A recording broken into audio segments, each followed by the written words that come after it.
Hi friends, Antony tech അക്കാഡമിക്സിന്റെ online ചാനലിലേക്ക് ഏവർക്കും സ്വാഗതം. My name is Vishnuji Ranjith. Article 150 ശേഷമുള്ള നമുക്ക് പഠിക്കേണ്ട പ്രധാനപ്പെട്ട എല്ലാ ആർട്ടിക്കിളുകളും കോഡിലൂടെ കണക്ട് ചെയ്ത് ഈ ക്ലാസ് കൊണ്ട് പഠിച്ചു തീർത്താലോ. നമ്മൾ ഫസ്റ്റ് പാർട്ട് ചെയ്തിട്ടുണ്ടായിരുന്നു, അതിൽ 150 വരെയുള്ള എല്ലാ ആർട്ടിക്കിളും കോഡിലൂടെ പഠിച്ചിട്ടുണ്ടായിരുന്നു. അപ്പോൾ സെക്കൻഡ് പാർട്ട് ഞാൻ ഇതിനു മുന്നേ ഒരു ക്ലാസ് ചെയ്തു, പക്ഷേ ചെറിയ ടെക്നിക്കൽ പ്രോബ്ലംസ് കാരണം അധികം റീച്ച് വരുന്നില്ല. അതുകൊണ്ടാണ് വീണ്ടും ചെയ്യുന്നത്. ഈ ക്ലാസ്സിൽ 150 ശേഷം നമുക്ക് പഠിക്കേണ്ട എല്ലാ ആർട്ടിക്കിളും നമ്മൾ കോഡിലൂടെ കണക്ട് ചെയ്ത് പഠിക്കുന്നതായിരിക്കും. അതിനു മുന്നേ 106 അമെന്റ്മെന്റുകളിൽ നമുക്ക് പഠിക്കേണ്ട സുപ്രധാനപ്പെട്ട എല്ലാ അമെന്റ്മെന്റുകളും കോഡിലൂടെ ചെയ്തിട്ടുള്ള ക്ലാസ് ഉണ്ട്. ഇതെല്ലാം വന്നിട്ട് ഡിസ്ക്രിപ്ഷനിൽ ഞാൻ ലിങ്ക് കൊടുത്തിട്ടുണ്ടാവും, കാണുക. അല്ല എന്നുണ്ടെങ്കിൽ പ്ലേലിസ്റ്റിലെ പൊളിറ്റി എന്ന ഭാഗത്തേക്ക് നോക്കിയാൽ മതി, അവിടെ ഉണ്ടാവും. പിന്നെ ഞങ്ങളുടെ ടെലഗ്രാം ചാനലിൽ നിങ്ങൾക്ക് ജോയിൻ ചെയ്യാനായിട്ട് താല്പര്യമുണ്ട് എന്നുണ്ടെങ്കിൽ ഡിസ്ക്രിപ്ഷനിൽ ലിങ്ക് ഉണ്ടാവും, അവിടെ ജോയിൻ ചെയ്തോളൂ. എല്ലാ ക്ലാസിന്റെയും ലിങ്ക് അവിടെ ഇടുന്നതായിരിക്കും. അതുമാത്രമല്ല, ഞങ്ങൾ ചെയ്യുന്ന ക്ലാസിന്റെ PDF നോട്ട്സും അവിടെ അവൈലബിൾ ആണ്. അപ്പോൾ ക്ലാസ്സിലേക്ക് കടക്കാം. ആർട്ടിക്കിൾ 153 ആണ് ആദ്യമായിട്ട് നോക്കാൻ വേണ്ടി പോകുന്നത്. അവിടെ പറയുന്നത് സംസ്ഥാനങ്ങളിലെ ഗവർണർമാർ, ഓരോ സംസ്ഥാനത്തിനും ഓരോ ഗവർണർ ഉണ്ടായിരിക്കണം. എന്നാൽ ഈ അനുച്ഛേദത്തിലെ വ്യവസ്ഥകൾ ഒരാളെ തന്നെ ഒന്നോ അതിലധികമോ സംസ്ഥാനങ്ങളിലൊക്കെ ഗവർണറായിട്ട് നിയമിക്കാൻ കേട്ടോ. പക്ഷെ എല്ലാ സംസ്ഥാനങ്ങൾക്കും ഗവർണർ വേണം. അത് ആർട്ടിക്കിൾ 153 ആണ്. ഇത് നമുക്ക് കണക്ട് ചെയ്യേണ്ടത് എങ്ങനെയെന്ന് അറിയാവോ? ഗവർണർ എന്ന് പറഞ്ഞു കഴിഞ്ഞു കഴിഞ്ഞാൽ നമ്മുടെ രാജ്യത്തിന് രാഷ്ട്രപതി അല്ലെങ്കിൽ പ്രസിഡന്റ് എങ്ങനെയാണോ അതുപോലെയൊക്കെ തത്തുല്യമായിട്ടുള്ള സ്ഥാനമാണ് സംസ്ഥാനങ്ങൾക്ക് ഗവർണറും. ഓക്കെ, രാജ്യത്തിന് രാഷ്ട്രപതി എന്ത് ചെയ്യുന്നു അതുപോലെ തന്നെയാണ് സംസ്ഥാനങ്ങൾക്ക് ഗവർണർ. അപ്പൊ ഗുരുവും ശിഷ്യനുമായിട്ട് നമുക്ക് കണക്കാക്കാമല്ലോ. ഗവർണർ എന്ന് പറഞ്ഞു കഴിഞ്ഞാൽ പ്രസിഡന്റ് അല്ലെങ്കിൽ രാഷ്ട്രപതിയുടെ ശിഷ്യനാണ് എന്ന് ഓർത്തോളൂ. ഇന്ത്യൻ രാഷ്ട്രപതിയെ കുറിച്ച് പ്രതിപാദിക്കുന്ന ആർട്ടിക്കിൾ ഏത് എന്ന് ചോദിച്ചു കഴിഞ്ഞു കഴിഞ്ഞാൽ അത് ആർട്ടിക്കിൾ 52 ആണ്. കോഡിനായിട്ട് കഴിഞ്ഞ ക്ലാസ്സിൽ ഇങ്ങനെയാണ് പറഞ്ഞിട്ടുള്ളത്. ഇന്ത്യയുടെ ആദ്യത്തെ പ്രസിഡന്റ് ആരാണ്? രാജേന്ദ്ര പ്രസാദ്. അദ്ദേഹം 1950 ഇന്ത്യയുടെ 1950 ഇന്ത്യ റിപ്പബ്ലിക് ആയതിനു ശേഷം ഇന്ത്യയുടെ പ്രസിഡന്റ് ആയിട്ട് ചുമതലയേറ്റു. അദ്ദേഹം അങ്ങനെ ചുമതലയേറ്റ് 2 പ്രാവശ്യമാണ് ആ സ്ഥാനത്ത് ഇരുന്നത്. അപ്പോ പ്രസിഡന്റിനെ കുറിച്ചിട്ടുള്ള ആർട്ടിക്കിൾ ചോദിച്ചു കഴിഞ്ഞാൽ 50കളിൽ ചുമതലയേറ്റ് 2 പ്രാവശ്യം ആ സ്ഥാനത്തിരുന്ന നമ്മുടെ ആദ്യത്തെ പ്രസിഡന്റാണ് രാജേന്ദ്ര പ്രസാദ്. അത് വെച്ചിട്ടാണ് ഞാൻ കണക്ട് ചെയ്യാൻ പറഞ്ഞത്. 50കളിൽ ചുമതലയേറ്റ് 2 പ്രാവശ്യം, 50 + 2 52 ഇന്ത്യൻ പ്രസിഡന്റ് എന്ന് ഞാൻ കഴിഞ്ഞ ക്ലാസ്സിൽ പറഞ്ഞു. ഇത് അദ്ദേഹത്തിന്റെ ശിഷ്യനാണ്. ശിഷ്യൻ എപ്പോഴും ഗുരുവിന് 101 രൂപ ദക്ഷിണ കൊടുത്തിട്ടായിരിക്കും പ്രവേശിക്കുന്നത്. അങ്ങനെയല്ലേ? നമ്മൾ ഈ കളരിയിലോ അല്ലാന്നുണ്ടെങ്കിൽ എവിടെയാണെന്നുണ്ടെങ്കിലും നമ്മുടെ കേരളത്തിന്റെ കൾച്ചർ അനുസരിച്ച് ദക്ഷിണ കൊടുക്കാൻ പറഞ്ഞു കഴിഞ്ഞാൽ 101 രൂപയായിരിക്കും ദക്ഷിണ കൊടുക്കുന്നത്. അല്ലെങ്കിൽ സംഭാവന കൊടുക്കാൻ പറഞ്ഞു കഴിഞ്ഞാൽ 101 രൂപയായിരിക്കും സംഭാവന കൊടുക്കുന്നത്. അപ്പോ ശിഷ്യൻ ഗുരുവിന് 101 രൂപ ദക്ഷിണ കൊടുത്ത് കയറി എന്നോർത്തോളൂ. അപ്പൊ 52 ഇന്ത്യയുടെ പ്രസിഡന്റ് എങ്കിൽ ഇന്ത്യയുടെ ഗവർണറിനെ കുറിച്ച് പ്രതിപാദിക്കുന്നതെന്ന് പറഞ്ഞു കഴിഞ്ഞു കഴിഞ്ഞാൽ 52 + 101 163 ഇന്ത്യയുടെ സംസ്ഥാനങ്ങളിലെ ഗവർണർമാർ എന്ന് ഓർത്തോളൂ. അങ്ങനെയെങ്കിൽ അടുത്ത് നമുക്ക് നോക്കാനായിട്ടുള്ളത് ആർട്ടിക്കിൾ 161 ആണ്. ഇതും നമുക്ക് പ്രസിഡന്റിന്റെ ആർട്ടിക്കിൾ വെച്ചിട്ട് വേണം കണക്ട് ചെയ്യാൻ. പ്രസിഡന്റിനെ ഇംപീച്ച് ചെയ്യുന്നത് ആർട്ടിക്കിൾ 61 ആണ്. ഞാൻ കഴിഞ്ഞ ക്ലാസ്സിൽ പറഞ്ഞിട്ടുണ്ടായിരുന്നു.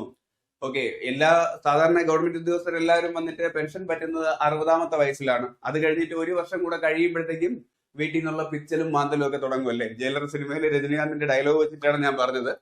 അപ്പോ അത് തന്നെയായിരിക്കും ഇന്ത്യയുടെ പ്രസിഡന്റിന്റെ അവസ്ഥ. പ്രസിഡന്റിന് വിരമിക്കാനുള്ള പ്രായപരിധിയൊന്നുമില്ല. 35ാമത്തെ വയസ്സിലാണ് അധികാരത്തിലേക്ക് കയറേണ്ട പ്രായപരിധി. എന്നാൽ എത്ര വയസ്സ് വരെ വേണമെങ്കിലും ഇരിക്കാം. പക്ഷെ നമുക്കിവിടെ കോഡിനായിട്ട് ഒരു ഗവൺമെന്റ് ഉദ്യോഗസ്ഥന്റെ വയസ്സ് വെച്ച് കമ്പയർ ചെയ്യാം. 60ാമത്തെ വയസ്സിൽ പെൻഷനായി കഴിഞ്ഞു കഴിഞ്ഞാൽ 1 വർഷം കഴിയുമ്പോൾ പിന്നെ വരുമാനവും ജോലി പെൻഷൻ കിട്ടുമെങ്കിലും ജോലി ഇല്ലാത്തതുകൊണ്ട് വലിയ വിലയൊന്നും കാണില്ല, പിച്ചലും മാന്തലും ഒക്കെ തുടങ്ങും. പ്രസിഡന്റിനും അത് തന്നെയാണ് എന്നോർത്തോളൂ. അപ്പൊ 61ാം വയസ്സിൽ പിച്ചൽ, ഇംപീച്ച്മെന്റ്. ഓക്കെ, പ്രസിഡന്റിനെ സ്ഥാനാരോഹണം ചെയ്യുന്നത് ആർട്ടിക്കിൾ 61. അപ്പോ ശിഷ്യൻ വീണ്ടും ഇടപെടും. ശിഷ്യൻ ഇടപെട്ട് പ്രശ്നം ഉണ്ടാക്കുന്നവർക്കെല്ലാം ഒരു 100 രൂപ വെച്ച് കൊടുത്ത് ആ വിഷയം ഒന്ന് സെറ്റിൽ ചെയ്തിട്ട് പറയും മാപ്പ് നൽകണമേ. ആര്? ശിഷ്യൻ ഗവർണറാണ്. അപ്പൊ ആർട്ടിക്കിൾ 161 ഗവർണർ പൊതുമാപ്പ് നൽകുന്നത്. അല്ലേ? ഗുരുവിനെ ഇംപീച്ച് ചെയ്യുമ്പോഴത്തേക്കും 61, അതിൽ നിന്നും 100 മാറി ആർട്ടിക്കിൾ 161 ഗവർണർ വരും. ഗവർണർ പറയും വെറുതെ വിടയണമേ. Yes, article 161 power of governor to grant pardons etc and to suspend, remit or commute sentences in certain cases. ചില കേസുകളിൽ മാപ്പ് നൽകാനും ശിക്ഷകൾ സസ്പെൻഡ് ചെയ്യാനും കുറയ്ക്കാനും മാറ്റം വരുത്താനുമുള്ള ഗവർണറുടെ അധികാരം. അതാണ് 161. ഞാൻ ഈ പറഞ്ഞ സംഭവം വെച്ചിട്ട് കണക്ട് ചെയ്യാമല്ലോ. അങ്ങനെയെങ്കിൽ ആർട്ടിക്കിൾ 165 ആണ് അടുത്ത് നോക്കേണ്ടത്.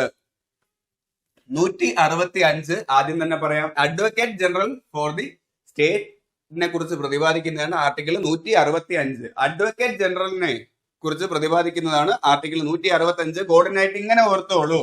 അഡ്വക്കേറ്റ് എന്ന് പറഞ്ഞു കഴിഞ്ഞു കഴിഞ്ഞാൽ വക്കീലാണ്. പണ്ട് നമ്മുടെ നാട്ടിലെ ഒരു ഫേമസ് വക്കീലിനെ കുറിച്ചിട്ടൊരു ചൊല്ലുണ്ടായിരുന്നു.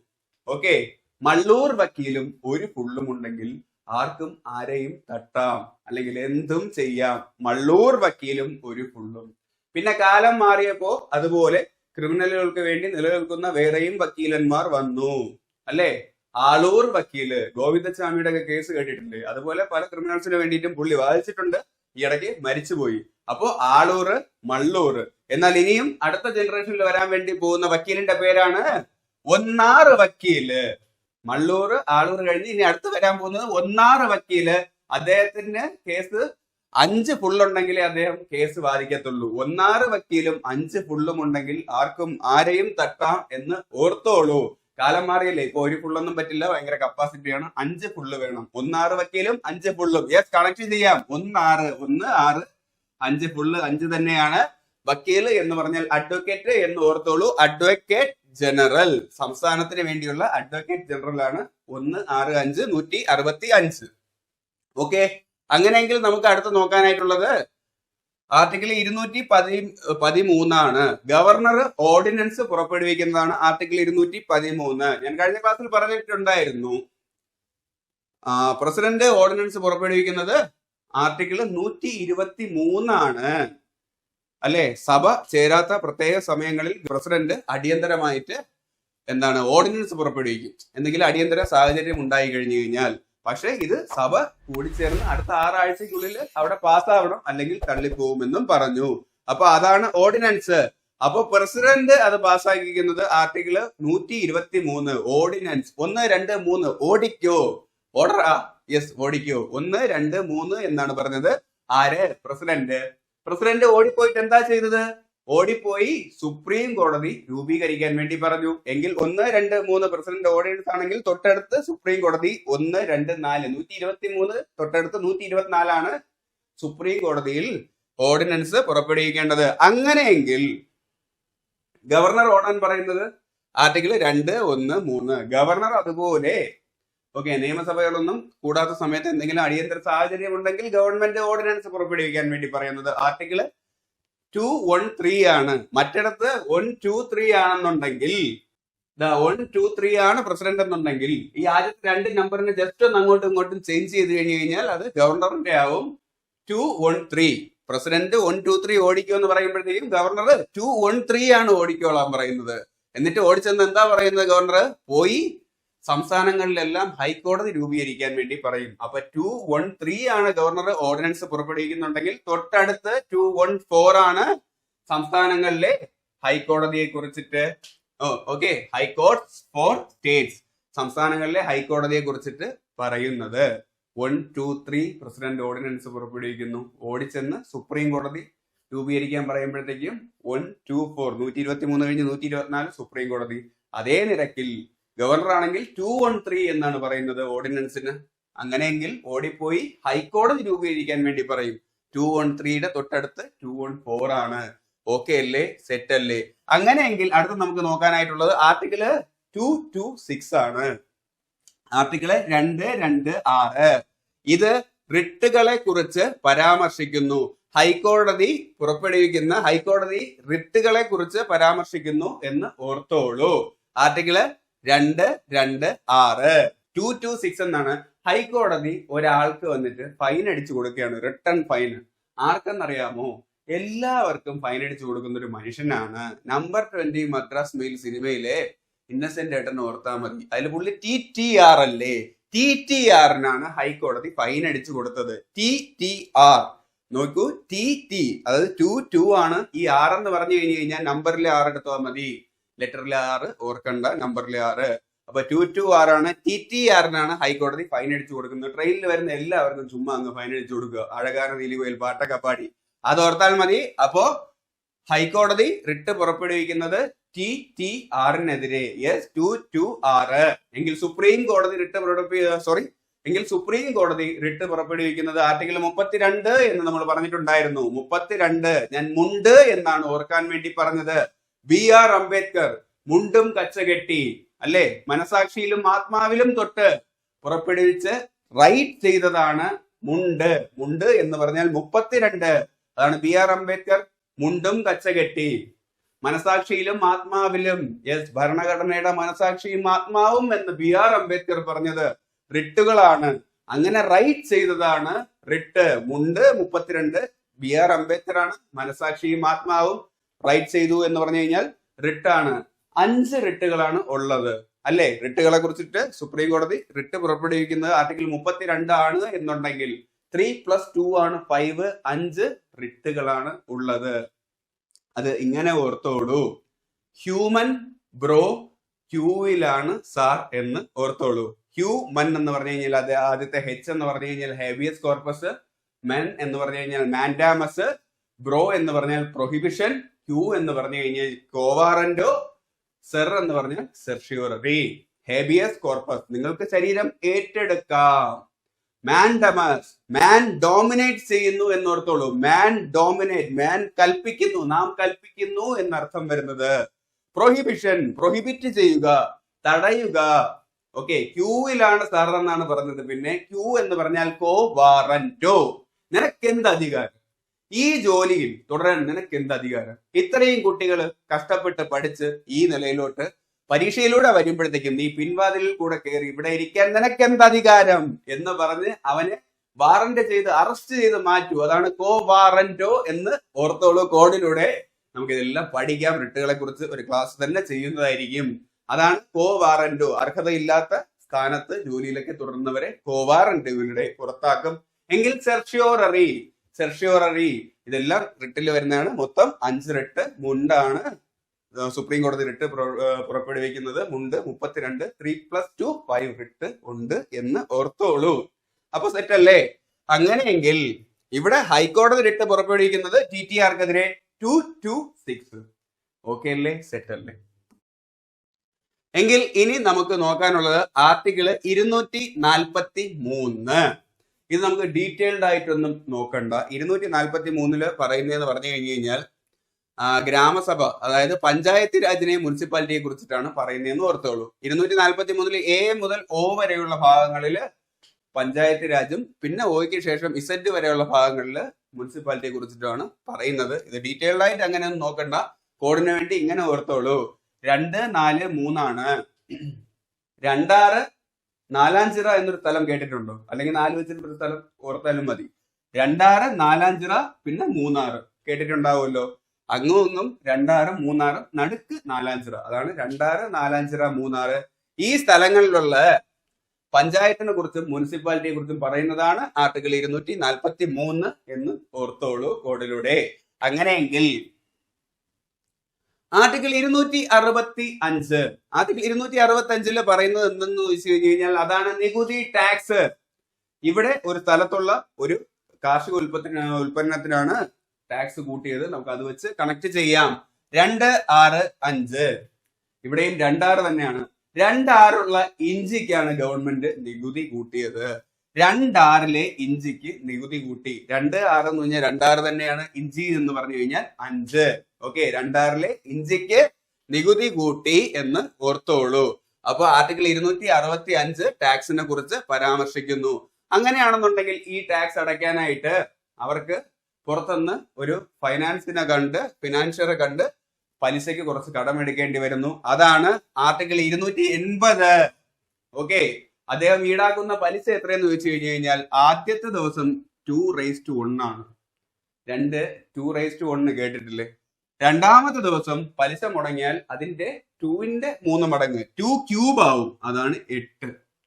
അങ്ങനെ 2 ദിവസം, ആദ്യത്തെ ദിവസം 2 ആവും. പിന്നെ വീണ്ടും 8 മടങ്ങാവുമ്പം 2 ക്യൂബ് 8 മടങ്ങാവുമ്പോഴത്തേക്കും കർഷകർക്ക് മനസ്സിലാവും ഇതിനേക്കാളും നല്ലത് നമുക്ക് വന്നിട്ട് മര്യാദയ്ക്ക് ആ ടാക്സ് സമയത്തിന് അടച്ചങ്ങ് മൊത്തത്തിൽ ഫിനിഷ് ചെയ്യുന്നതാണ്. അവന്റെ ഇത് നീ എടുത്തു കഴിഞ്ഞു കഴിഞ്ഞാൽ മുതലാവില്ല എന്ന് പറഞ്ഞ് മൂന്നാമത്തെ ദിവസം ക്ലോസ് ചെയ്യും 0. ഓക്കെ, 2, 8, 0. ഓക്കെ, ആദ്യത്തെ ദിവസം 2 മടങ്ങ്, രണ്ടാമത്തെ ദിവസം ആ 2ന്റെ ക്യൂബായിട്ടുള്ള 8, അതാവുമ്പോ പ്രശ്നം മുന്നിൽ കണ്ടുകൊണ്ട് അവർ വന്ന് ക്ലോസ് ചെയ്യും 0. 280 ഫിനാൻസ് കമ്മീഷൻ 265 280 ഇങ്ങനെ ഒറ്റ സെറ്റായിട്ട് കണക്ട് ചെയ്ത് വെക്കൂ. അത് മാത്രമല്ല 265 ശേഷം 266 67 നമുക്ക് ഇതുപോലെ കണക്ട് ചെയ്യേണ്ടതുണ്ട്.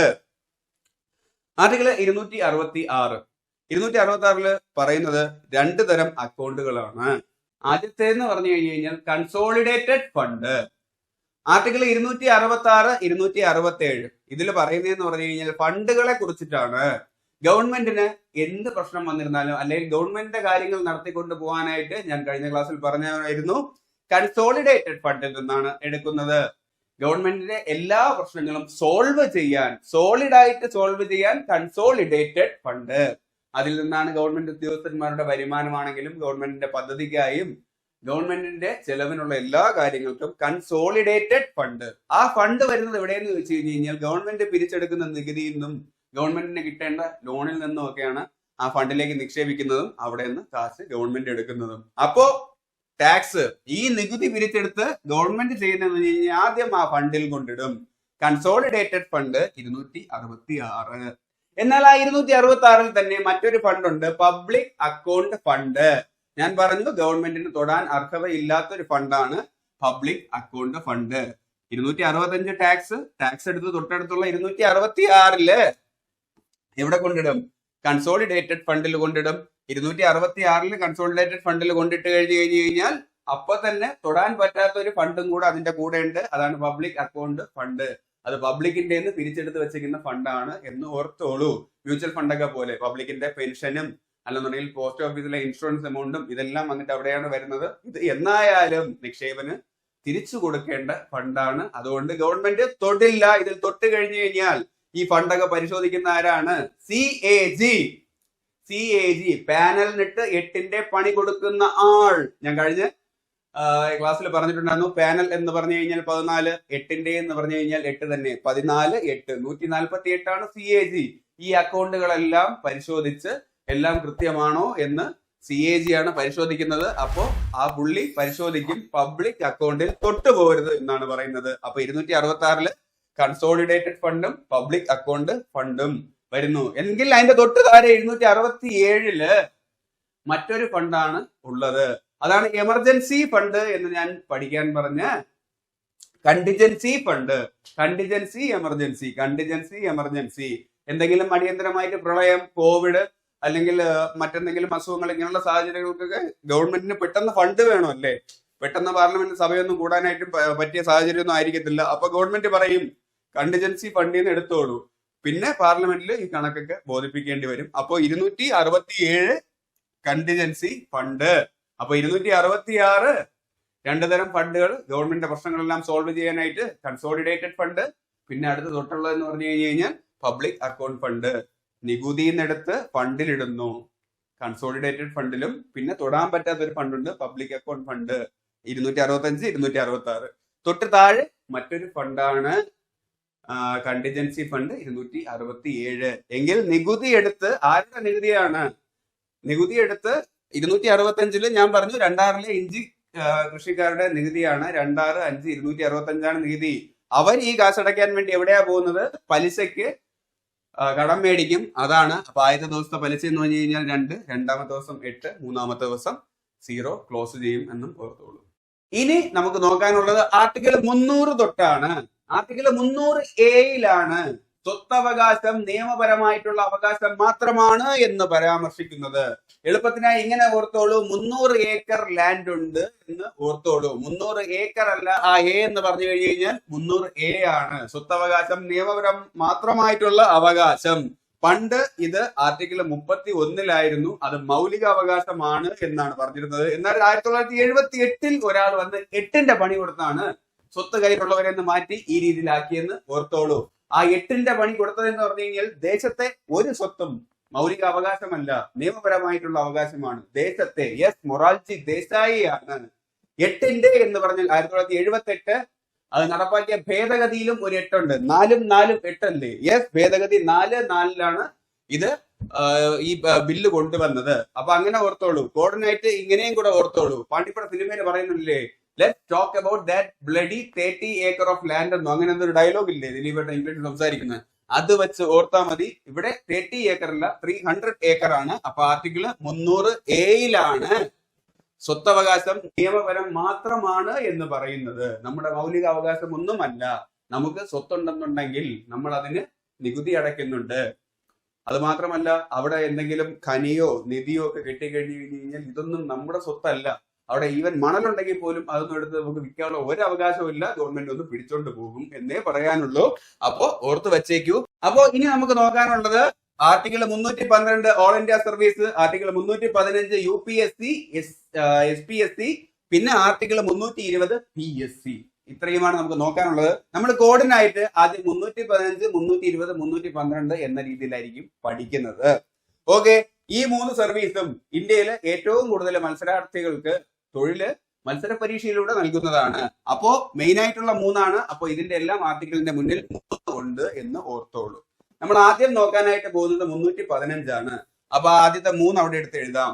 15ാമത്തെ വയസ്സിൽ ഒരു പയ്യൻ UPSC പരീക്ഷ തന്നെ എഴുതി പാസ്സായി. അപ്പൊ അവന്റെ ഓർമ്മയ്ക്കാണ് ആർട്ടിക്കിൾ 315. യൂണിയൻ ഒരു പബ്ലിക് സർവീസ് കമ്മീഷൻ, അതെ UPSC വേണമെന്നും SPSC സ്റ്റേറ്റ് PSC വേണമെന്നും പറയുന്നത് ആർട്ടിക്കിൾ 315. മെയിനായിട്ട് UPSC ഓർത്ത് വെച്ചോളൂ. അപ്പൊ അവൻ 15ാമത്തെ വയസ്സിലാണ് കയറിയത്. സർട്ടിഫിക്കറ്റ് വെരിഫിക്കേഷൻ പോകുമ്പോൾ അവിടുന്ന് പറയും, നിനക്ക് പ്രായമൊന്നും ആയിട്ടില്ല മോനെ, നീ പോയിട്ട് പിന്നെ വാ. അവന് വിഷമം തോന്നി, അവന്റെ കോൺഫിഡൻസ് ഒക്കെ പോയി, അവൻ അവിടെ അങ്ങനെ ആ ജോലി ഉപേക്ഷിക്കുകയാണ്. അപ്പൊ അവന്റെ ഓർമ്മയ്ക്ക് ആർട്ടിക്കിൾ 315. അവൻ വിട്ടില്ല.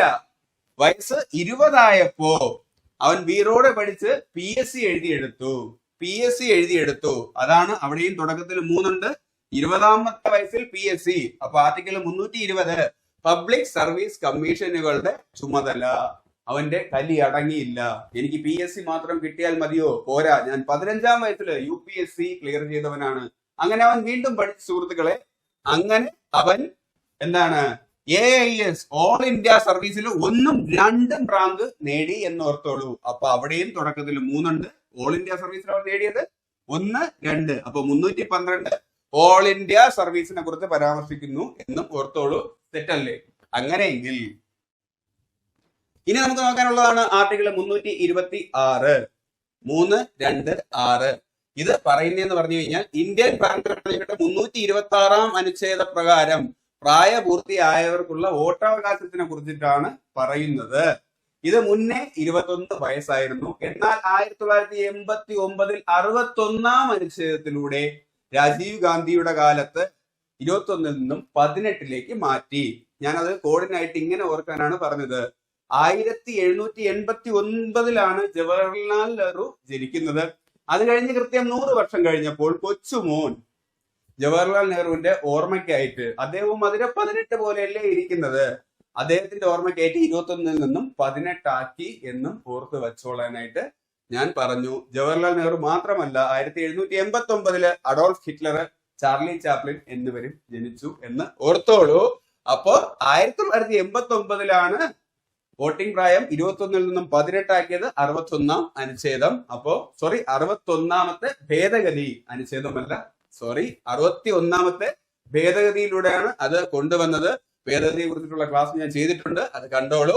അപ്പോ ഇവിടെ നമ്മൾക്ക് നോക്കാനുള്ള എന്ന് പറഞ്ഞു കഴിഞ്ഞാൽ ആർട്ടിക്കിൾ 326 അങ്ങനെ 18 വയസ്സായവർക്കുള്ള വോട്ടിനെ കുറിച്ച് പറയുന്നത്. ആർട്ടിക്കിൾ 326 ഇത് ഇങ്ങനെ ഓർത്തോളൂ. ഒരു സ്ഥലത്ത് വൻ ത്രികോണ മത്സരം നടക്കുകയാണ്. നിങ്ങളുടെ മനസ്സിലുള്ള സ്ട്രോങ് ആയിട്ടുള്ള 3 പാർട്ടി ചിന്തിച്ചോളൂ. ഏത് പാർട്ടി വേണമെങ്കിലും ചിന്തിച്ചോളൂ. പക്ഷെ 3 സ്ട്രോങ് ആണ്. ത്രികോണ മത്സരം. ആ മത്സരത്തിന്റെ റിസൾട്ട് കിട്ടിയപ്പോൾ അവര് ടൈ ആയി. എല്ലാവർക്കും തുല്യമായിട്ടുള്ള വോട്ട്. എത്ര വോട്ട് വെച്ചെന്നോ കിട്ടിയത്? ഓരോ പാർട്ടിക്കും 2, 2, 2 വെച്ച്. അങ്ങനെ ത്രികോണ മത്സരം. ഓരോ പാർട്ടിക്കും 2 വോട്ട് വെച്ച്. അങ്ങനെ 2, 2, 2 വോട്ട് വെച്ച് 3 പാർട്ടിക്കും ആവുമ്പോഴത്തേക്കും 3 × 2 6 വോട്ട്. അതാണ് 326. ആർട്ടിക്കിൾ 326 പ്രായപൂർത്തിയായവർക്കുള്ള വോട്ടവകാശം. ആർട്ടിക്കിൾ 326 ആരാണ് വോട്ട് ചെയ്തത്? 18 വയസ്സായവരാണ് വോട്ട് ചെയ്തത്. അങ്ങനെ ഓർത്തോളൂ. അങ്ങനെയെങ്കിൽ അതിന്റെ തൊട്ട് പിറകെയുള്ള ആർട്ടിക്കിൾ ഇവിടെ നിന്ന് കണക്ട് ചെയ്ത് അങ്ങോട്ട് പോവാം. ആർട്ടിക്കിൾ 325 മതം, വർഗം, ജാതി, ലിംഗഭേദം എന്നിവയുടെ പേരിലോ അടിസ്ഥാനത്തിലോ ആയിരിക്കരുത് ഒരു വ്യക്തിയെ വോട്ടർ പട്ടികയിൽ ഉൾപ്പെടുത്താൻ. അതിന്റെ കാരണം കൊണ്ട് അവൻ അവിടെ നിന്ന് എടുത്ത് കളയാനും പാടില്ല എന്ന് പറയുന്നത് ആർട്ടിക്കിൾ 325 326 പറയുന്നത് കഴിഞ്ഞാൽ 18 വയസ്സായാൽ മാത്രം മതി ഒരു ഇന്ത്യൻ പൗരനായിരിക്കണം എന്നേ ഉള്ളൂ. 325 പറയുന്നതെന്ന് പറഞ്ഞു കഴിഞ്ഞാൽ മതം, വർഗം, ജാതി, ലിംഗഭേദം എന്നിവയുടെ അടിസ്ഥാനം ഒന്നുമല്ല. 18 വയസ്സാവുക, എന്താണ് ഇന്ത്യൻ പൗരനാവുക, അത് തൊട്ടടുത്ത ആർട്ടിക്കിളിൽ പറയുന്നു. ഇതൊക്കെ പറയണമെന്നുണ്ടെങ്കിൽ ആരാണ് പറയേണ്ടത്? അതാണ് അതിന് തൊട്ട് മുമ്പത്തെ ആർട്ടിക്കിളിൽ പറയുന്നത്. Article 324 election commission. Election commission ഉണ്ടെങ്കിൽ ഇതൊക്കെ പറയാനായിട്ട് പറ്റുള്ളൂ. ഇനി തിരിച്ചൊന്ന് ചിന്തിച്ചോളൂ. 324 ഇലക്ഷൻ കമ്മീഷൻ, അടുത്ത ഇലക്ഷൻ കമ്മീഷൻ പറയാണ് 325 മതം, ജാതി, വർഗം, ലിംഗഭേദം എന്നിവയുടെ അടിസ്ഥാനത്തിലൊന്നും ഒരാളെ വോട്ടർ പട്ടികയിൽ ഉൾപ്പെടുത്തുവാനോ അതിന്റെ പേരിൽ പുറത്തെടുത്ത് കളയാനോ പറ്റില്ല. വീണ്ടും ഇലക്ഷൻ കമ്മീഷൻ പറയുന്നു 326 18 വയസ്സായോ, ഇന്ത്യൻ പൗരനാണോ, നിങ്ങൾക്ക് വോട്ട് ചെയ്യാം എന്നും. അപ്പൊ ഈ രീതിയിൽ കണക്ട് ചെയ്തോളൂ. കണക്ട് ആവാൻ ഏറ്റവും എളുപ്പ വഴി ആദ്യം 326 ഓർത്ത് വെക്കൂ. ത്രികോണ മത്സരം 2 വോട്ട് 6 വോട്ടാണ് മൊത്തത്തിൽ. വോട്ട് ചെയ്തത് 18 വയസ്സായോ. അവിടെ നിന്ന് ബാക്കിലോട്ട് ആലോചിച്ചാൽ മതിയാകും. അങ്ങനെയെങ്കിൽ നമുക്ക് നോക്കാനുള്ളത് 338 338A 338B ആണ്. 3 വിഭാഗത്തിൽപ്പെട്ട ആൾക്കാരുടെ 3 കമ്മീഷനുകൾ കൂട്ടി യോജിപ്പിച്ചതാണ് 338 എന്ന് ഓർത്തോളൂ. യെസ്, 3 വിഭാഗം 3 കമ്മീഷനുകൾ, വീണ്ടും ഒരു 3 കൂട്ടി എന്ന് പറഞ്ഞാൽ 8. 338 ഏതൊക്കെയാണ് എന്ന് നോക്കാം. അതിൽ 338 പറയുന്നത് ദേശീയ പട്ടികജാതി കമ്മീഷൻ. 338A പറയുന്നത് ദേശീയ പട്ടികവർഗ കമ്മീഷൻ. എങ്കിൽ 338B പറയുന്നത് പിന്നോക്ക വിഭാഗങ്ങളുടെ ദേശീയ commission, national commission for backward class. ഇതാണ് 3 വിഭാഗക്കാരുടെ 3 കമ്മീഷൻ. അതിനെ കൂട്ടി യോജിപ്പിച്ച് 338 വെച്ചു. 3 വിഭാഗം SC, ST, backward class. Okay, ആണ് 3 കമ്മീഷനും കൂട്ടി യോജിപ്പിച്ചു എന്ന് കഴിഞ്ഞാൽ 338. ഓക്കെ അല്ലേ? അങ്ങനെയെങ്കിൽ ഇനി നോക്കാനുള്ളതാണ് ആർട്ടിക്കിൾ 341, 342, 343. ഇതും പ്രാസം ഒപ്പിച്ച് പറഞ്ഞോളൂ. നമ്മൾ 338 നോക്കിയത്. അവിടെ നിന്ന് വീണ്ടും ഒരു 3 കൂട്ടി കഴിഞ്ഞു കഴിഞ്ഞാൽ ഇവിടെ നിന്നാണ് അടുത്ത ഓർഡർ തുടങ്ങുന്നത്. അപ്പൊ ഇവിടെ നോക്കേണ്ടത് ആർട്ടിക്കിൾ 341, ആർട്ടിക്കിൾ 342, ആർട്ടിക്കിൾ 343. ഇങ്ങനെ കണക്ട് ചെയ്തോളൂ. SC, ST, Hindi. SC, ST കമ്മീഷനിൽ കയറണമെങ്കിൽ ഹിന്ദി അറിയണമെന്ന് ഓർത്താൽ മതി. SC, ST, Hindi. ആർട്ടിക്കിൾ 341, 342, 343. അതിൽ പറയുന്നത് കഴിഞ്ഞാൽ SC വിഭാഗത്തിൽപ്പെട്ട ഒരാൾക്ക് ആ ഒരു സ്റ്റേറ്റസ് നൽകാനായിട്ട് സ്റ്റേറ്റിന് അധികാരമുണ്ട്. ഗവർണറുടെ അനുമതിയോടുകൂടി ആയിരിക്കണം. അത് ആർട്ടിക്കിൾ 341. എങ്കിൽ ആർട്ടിക്കിൾ 342 ST വിഭാഗത്തിൽപ്പെട്ട ഒരാൾക്ക് ആ ഒരു പദവി നൽകാനായിട്ട്, ആ ഒരു കാറ്റഗറിയിൽ പെടുത്താനായിട്ട് സ്റ്റേറ്റിന് അധികാരമുണ്ട്. അതും ഗവർണറുടെ അനുമതിയോടുകൂടി ആയിരിക്കണം. ആർട്ടിക്കിൾ 343 ദേവനാഗരി ലിപിയിൽപ്പെട്ട ഹിന്ദിയെ കുറിച്ച് പരാമർശിക്കുന്നത്, ദേശീയ ഭാഷ ഹിന്ദിയാണ് എന്നുള്ള രീതിയിൽ പരാമർശിക്കുന്നത് ആർട്ടിക്കിൾ 343 എന്നും ഓർത്തോളൂ. അങ്ങനെയെങ്കിൽ ഇനി നമുക്ക് നോക്കാനുള്ളത് 3 തരത്തിലുള്ള എമർജൻസിയാണ്. 352, 356, 360. 3 തരത്തിലുള്ള എമർജൻസിയാണ് ഉള്ളത്. അപ്പൊ ഈ എമർജൻസികളുടെ എല്ലാത്തിന്റെയും മുന്നേ 3 ചേരും എന്ന് ആലോചിച്ചോളൂ. അതിൽ ആദ്യത്തെ കണക്ഷൻ കിട്ടാനായിട്ട് പ്രസിഡന്റിനെ കുറിച്ച് പറയുന്നത് ആർട്ടിക്കിൾ 52 ഞാൻ ആദ്യം പറഞ്ഞു. അപ്പൊ പ്രസിഡന്റ് ആണ് ഈ എമർജൻസിക്ക് എല്ലാം വന്നിട്ട് ഉത്തരവ് പുറപ്പെടുവിക്കുന്നത്. അപ്പൊ ആ 3 തരത്തിലുള്ള എമർജൻസി എഴുതുക. അതിൽ ആദ്യത്തെ എമർജൻസി പ്രസിഡന്റ് ആർട്ടിക്കിൾ കൂടെ ചേർന്ന് വരും. 352, 352. അല്ലെങ്കിൽ ഇങ്ങനെയും ഓർത്തോളൂ. 35ാമത്തെ വയസ്സിലാണ് ഒരാൾ പ്രസിഡന്റ് ആയിട്ട് കയറുന്നത്. അയാൾ 2 പ്രാവശ്യം എമർജൻസി പുറപ്പെടുവിച്ചു എന്ന് ഓർത്തോളൂ. 35, 2, 352. ഇനി അവിടെ നിന്ന് ഒരു സമാന്തര ശ്രേണി, അരിത്തമാറ്റിക് പ്രോഗ്രഷൻ പോലെയാണ് ബാക്കിയുള്ളത് കണക്ട് ചെയ്യേണ്ടത്. 352 നാഷണൽ എമർജൻസി ആണ്. ആദ്യം നാഷണൽ ആയിരിക്കും, പിന്നെ സ്റ്റേറ്റ്, പിന്നെ നേഷനും സ്റ്റേറ്റും കഴിഞ്ഞു കഴിഞ്ഞാൽ മാത്രമേ പിന്നെ ഫിനാൻസ് വരത്തുള്ളൂ. അപ്പൊ തൊട്ടടുത്ത് 356, 4 കഴിഞ്ഞപ്പോഴത്തേക്കും 356 സ്റ്റേറ്റ് എമർജൻസി. അതും കഴിഞ്ഞ് വീണ്ടും ഒരു 4 കഴിഞ്ഞപ്പോഴത്തേക്കും 360, 4 വെച്ച് കൂടുന്നു. 360 ഫൈനാൻഷ്യൽ എമർജൻസി. ഇന്ത്യയിലെ ഫൈനാൻഷ്യൽ എമർജൻസി മാത്രം ഇതുവരെ വന്നിട്ടില്ല. ഇന്ത്യയുടെ ഫൈനാൻഷ്യൽ മിനിസ്റ്റർ ആയിട്ടുള്ള ആദ്യത്തെ മഹിള ആര് എന്ന് ചോദിച്ചു കഴിഞ്ഞാൽ അത് ഇന്ദിരാഗാന്ധിയാണ്. ഓക്കെ, ഇപ്പോഴുള്ളതാണെങ്കിൽ നിർമ്മല സീതാരാമൻ എന്നും ഓർത്തോളൂ. അപ്പൊ 352 ആ 3 എമർജൻസിയുടെയും ആ 3 എമർജൻസി ആണുള്ളത്. അത് തുടക്കത്തിൽ എഴുതുക. 52 പ്രസിഡന്റ് ആർട്ടിക്കിളും ചേർക്കുക. അല്ല എന്നുണ്ടെങ്കിൽ 35-കാരനായ പ്രസിഡന്റ് 2 പ്രാവശ്യം എമർജൻസിക്ക് പുറപ്പെടുവിച്ചു. 352 നാഷണൽ എമർജൻസി, 356 സ്റ്റേറ്റ് എമർജൻസി, പിന്നെ ഒരു 4 കൂട്ടിയാൽ 360. നമുക്ക് ഇതുവരെ വന്നിട്ടില്ലാത്തത് ഫൈനാൻഷ്യൽ എമർജൻസി ആണ് എന്ന് ഓർത്തോളൂ. അങ്ങനെയെങ്കിൽ ആർട്ടിക്കിള് 370 ആണ് അടുത്ത് നോക്കാനുള്ളത്. അതിനു മുന്നേ ഒന്നും കൂടെ പറയാം. ആർട്ടിക്കിൾ 368 കൂടെ ഉണ്ട്. 368 മാറട്ടെ എന്നാണ് ഞാൻ ഭേദഗതിയെ കുറിച്ച് പറഞ്ഞപ്പോഴത്തേക്കും ഈ ആർട്ടിക്കിൾ അവിടെ വെച്ച് പറഞ്ഞിട്ടുണ്ടായിരുന്നു. ഇന്ത്യക്കാര് ഭേദഗതി എന്ന ആശയം കടമെടുത്തിരിക്കുന്നത് സൗത്ത് ആഫ്രിക്കയിൽ നിന്നാണ്. 368 മാറട്ടെ. മാ എന്ന് പറഞ്ഞു കഴിഞ്ഞാൽ 3, അതിൽ റായാണ് 6, 8 മാറട്ടെ, അത് 8. 368 എവിടെ നിന്ന് മാറട്ടെ? നമ്മുടെ രാഷ്ട്രപിതാവായിട്ടുള്ള ഗാന്ധിജി ആദ്യമായി മാറ്റം കൊണ്ടുവരാൻ ആഗ്രഹിച്ചത് എവിടെയാണ്? South Africa. അപ്പൊ അവിടെ നിന്ന് തന്നെ കടമെടുത്തു. ഭേദഗതി എന്ന് പറഞ്ഞാൽ നിയമത്തിലുണ്ടാകുന്ന മാറ്റം തന്നെയല്ലേ? അപ്പോ സൗത്ത് ആഫ്രിക്കയിൽ നിന്നും കടമെടുത്തു. അദ്ദേഹത്തെ പീറ്റർ മാരിസ്ബർഗ് റെയിൽവേ സ്റ്റേഷനിൽ വെച്ച് കഴുത്തിന് പിടിച്ച് പുറത്തു തള്ളിയ ഇൻസിഡന്റും പിന്നെ അതിനെതിരെ അദ്ദേഹം അവിടെ പ്രൊട്ടസ്റ്റ് നടത്തിയല്ല നിങ്ങൾക്ക് അറിയായിരിക്കും. അപ്പോൾ മാറട്ടെ, സൗത്ത് ആഫ്രിക്കയിൽ മാറ്റം കൊണ്ടുവരാനായിട്ട് അദ്ദേഹം കഷ്ടപ്പെട്ടു എന്ന് ഓർത്തോളൂ. അപ്പോ അതുകൊണ്ട് അവിടെ നിന്ന് കടമെടുത്തു. മാറട്ടെ 368. അങ്ങനെയെങ്കിൽ ആർട്ടിക്കിൾ 370 ആണ് ജമ്മു കാശ്മീർ സംസ്ഥാനത്തിന് പ്രത്യേക സ്വയംഭരണ പദവി നൽകിയിരുന്ന ഇന്ത്യൻ ഭരണഘടനയിലെ ഒരു അനുച്ഛേദമാണ് ആർട്ടിക്കിൾ 370. ഇപ്പോൾ ഇല്ല, 2019 ആയപ്പോഴത്തേക്കും അതൊക്കെ എടുത്ത് കളഞ്ഞു. അപ്പൊ 370 370A 371 ഇത് 3ഉം ഇതുപോലെ പ്രത്യേക പദവികൾ നൽകുന്നതാണ് എന്ന് ഓർത്തോളൂ. ജമ്മു കാശ്മീരിന് പ്രത്യേക പദവി നൽകിയപ്പോൾ അത് നോർത്തിലല്ലേ? നോർത്ത് ഈസ്റ്റിലുള്ള കുറച്ച് ആളുകൾ ചുമ്മാ ഇരുന്നില്ല, അവിടെയുള്ള നാഗമാണ് എന്നോർത്തോളൂ, അല്ലെങ്കിൽ നാഗന്മാരാണ് എന്നോർത്തോളൂ. അപ്പൊ 370A നാഗാലാൻഡ് പറഞ്ഞു നമുക്കും വേണം. Yes, 370A special provisions with respect of the state of Nagaland. Nagaland സ്റ്റേറ്റിന് സ്പെഷ്യൽ പ്രൊവിഷൻസ് പദവി നൽകുന്നതാണ് 370A.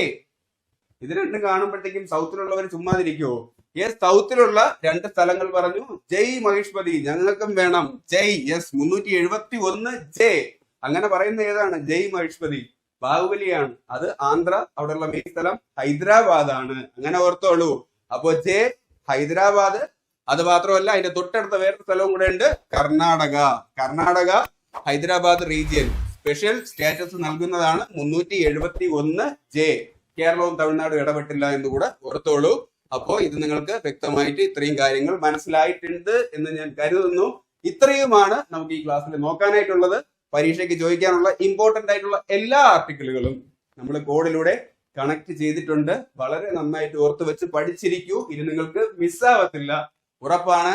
അപ്പോ ക്ലാസ് നന്നായാൽ, ക്ലാസ് നിങ്ങൾക്ക് ഇഷ്ടമായാൽ ലൈക്ക് ചെയ്യാനും ഷെയർ ചെയ്യാനും കമന്റ് ചെയ്യാനും മറക്കരുത്. നിങ്ങൾ നൽകുന്ന കമന്റ് ആണ് എനിക്കുള്ള പ്രോത്സാഹനം. അപ്പോ നിങ്ങളുടെ അഭിപ്രായം എന്താണെങ്കിലും കമന്റിലൂടെ രേഖപ്പെടുത്തൂ. സബ്സ്ക്രൈബ് ചെയ്യൂ, ഷെയർ ചെയ്യൂ. പഠിക്കൂ പഠിച്ചുകൊണ്ടിരിക്കൂ.